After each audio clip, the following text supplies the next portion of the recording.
Assalamualaikum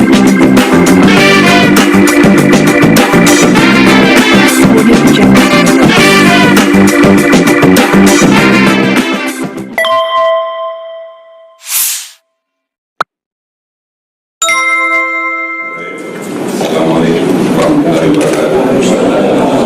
Sejahtera bagi Bapak Ibu saudara mati.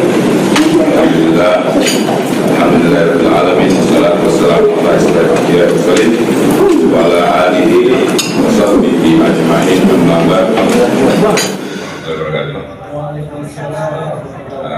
Terima kasih teman-teman media, teman-teman pers, kesempatan yang walaupun sudah selesai acara masih menunggu dengan sabar konferensi pers yang akan kami lakukan dari Kota Tanah Air. Ada beberapa hal yang ingin kami sampaikan dan juga nanti mungkin akan ditambahkan oleh Dewan Pakar kita, Pak Bu Refli atau Bu Husnul. Yang pertama, seperti yang FDA sampaikan dan saya sampaikan dalam pidato sambutan saya bahwa suka atau tidak suka, senang atau tidak senang, kita sudah punya presiden yang dilantik kemarin, yaitu Pak Prabowo Subianto. Nah, tentunya kita punya harapan-harapan yang ingin kita sampaikan dan mungkin diharapkan bisa jadi acuan atau referensi dari pemerintahan yang baru ini untuk mengambil keputusan ke depannya. Yang pertama tentunya karena Kota Tanah Air banyak bergerak di bidang bagaimana mengedukasi masyarakat tentang hak-hak konstitusionalnya. Yang paling pertama kami menginginkan adalah bahwa diharapkan pemerintahan baru Presiden Prabowo ini betul-betul memperhatikan soal masalah hukum dan demokrasi yang ada di Indonesia. Jadi janganlah lagi terjadi hal-hal di mana ada persekusi, ada saling melaporkan di antara elemen masyarakat yang kita sama-sama tahu bahwa itu sebenarnya digerakkan oleh oknum-oknum tertentu, sehingga suasana demokrasi yang di tanah air semakin tidak kondusif. Ada beberapa teman-teman kita yang masuk dipenjarakan hanya karena gara-gara undang-undang ITE. Ya kan, ini kita harapkan Prabowo bisa meninjau itu dan sehingga kedepannya kita bisa betul-betul berdemokrasi, menyuarakan, berserikat, berkumpul sesuai dengan amanat dan demokrasi yang kita sudah pilih sebagai sistem kita. Ini juga sangat berhubungan dengan kejadian yang terjadi pada Forum Tanah Air sebulan lalu, tepatnya tanggal 28 September 2024 di tempat yang sama, di Hotel Kemang ini, di mana pada saat kami baru mau mulai acara silaturahim dengan para tokoh dan aktivis nasional, jadi diaspora dan tokoh nasional dan aktivis nasional, ada orang tak dikenal yang belakangan ketahuan kelompok preman yang membubarkan dan memporak-porandakan acara diskusi acara silaturahmi kami. Sampai saat ini kami mengapresiasi kerja pihak kepolisian yang sudah sangat tanggap menetapkan 9 tersangka dan juga sudah memeriksa aparat kepolisian baik dari tingkat Polsek, Polres dan Polda Metro sebanyak 30 orang untuk mengungkapkan dan mencoba mencari apa yang mendasari kejadian tersebut. Nah, namun kita berharap jangan berhenti sampai di situ. Kita harap ini terus dilanjutkan dan kita akan terus mengawal dan melihat sampai di mana perkembangannya ini. Kalau tidak salah, pihak kepolisian punya waktu 60 hari untuk P21 untuk kejaksaan. Sekarang sudah berjalan 30 hari berarti. Nah, kita harapkan dalam 30 hari ini akan terungkap siapa aktor intelektualnya, sehingga ini akan memberikan suatu kejelasan bahwa demokrasi sudah mulai kelihatan punya udara yang lain di pemerintahan Prabowo Subianto.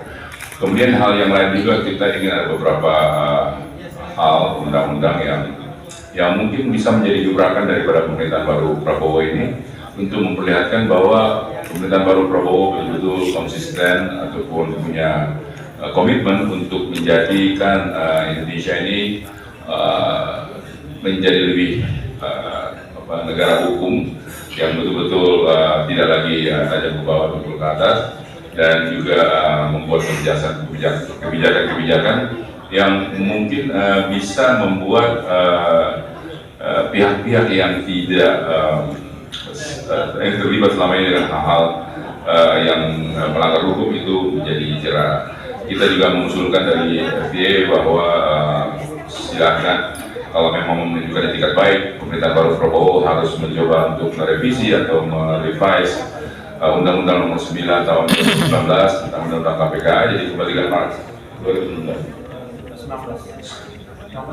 Ya, Nomor 19 Tahun 2019 Undang-Undang KPK, sehingga marwah KPK kembali, dan ini juga sangat berhubungan dengan keputusan dari Presiden Jokowi sebelum selesai masa jabatannya untuk mengajukan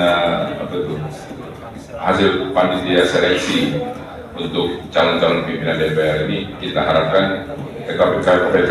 Ini kita harapkan kalau bisa dilakukan ulang, karena kepentingannya kan lebih banyak kepentingan pemerintahan baru. Kalau memang mau betul-betul komitmen untuk menghapuskan korupsi di Indonesia, yang menjadi pidato Pak Prabowo yang sangat berapi-api di awal pemerintahannya.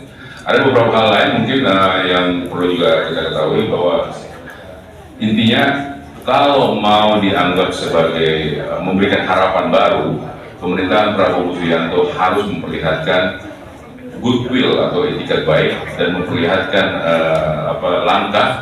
langkah-langkah yang membuat orang akan melihat bahwa oke, ada usaha dan upaya di pemerintahan Prabowo untuk melihat Indonesia lebih baik ke depannya. Saya akan minta Bung Refli untuk menambahkan beberapa poin-poin yang akan menjadi tujuan kita. Oh, satu lagi hal, untuk masalah kejadian Tren Kemang tanggal 28 September, kami berencana untuk melakukan audiensi dengan Komnas HAM untuk melihat bahwa masalah ini bukan hanya masalah soal pidana pengusakan atau penganiayaan, tapi lebih dari itu, karena kita harus melihat ini sebagai dalam perspektif yang lebih besar, karena dampaknya juga cukup besar dan cukup memalukan di dunia internasional. Satu lagi sebelum saya kasih ke Bung Refli, kita juga ingin bahwa kita akan menyurat dan mungkin audiensi dengan pihak DPR dan MPR untuk melihat apa sih upaya-upaya dari pihak DPR dan MPR agar supaya pemerintahan baru Prabowo ini akan berjalan lebih baik ke depannya, dengan mengeliminir hal-hal yang mungkin bisa membuat pemerintahan ini terlalu terganggu. Saat ini kan ada yang namanya pupuk papa dan lain sebagainya. Ini harus kita minta atensi dari DPR atau MPR bahwa apa yang harus dilakukan, karena ini akan menggerogoti terus pemerintahan Prabowo dan akan membuat pemerintahan ini akan selalu punya obstacle. Mau jalan ada masalah yang muncul, mau jalan ada masalah, jadi nggak pernah selesai urusannya. Saya kira begitu, saya akan serahkan ke Bung Refli Harun. FTA ingin menginisiasi 6 hal berdasarkan apa yang kita tadi diskusikan. Pertama, FTA tetap mengikuti perkembangan kasus Grand Kemang 28 September yang lalu, dan langkah baru yang akan dilakukan adalah ingin ke Komnas HAM untuk mendiskusikan ini, karena soal ini tidak hanya terkait dengan tindak pidana pengerusakan dan barangkali penganiayaan ringan, tetapi ini adalah hal yang terkait dengan hak asasi manusia, yaitu kebebasan berserikat, berkumpul, mengeluarkan pendapat baik secara lisan maupun tulisan. Jadi kasus seperti ini jangan dikecilkan seolah-olah hanya soal pidana saja. Itu satu.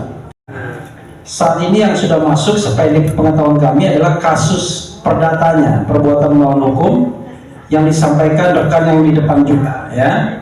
Karena itu kita mendorong agar ini diproses secara proper, sesuai dengan azas peradilan, cepat, murah, sederhana, imparsial, dan lain sebagainya.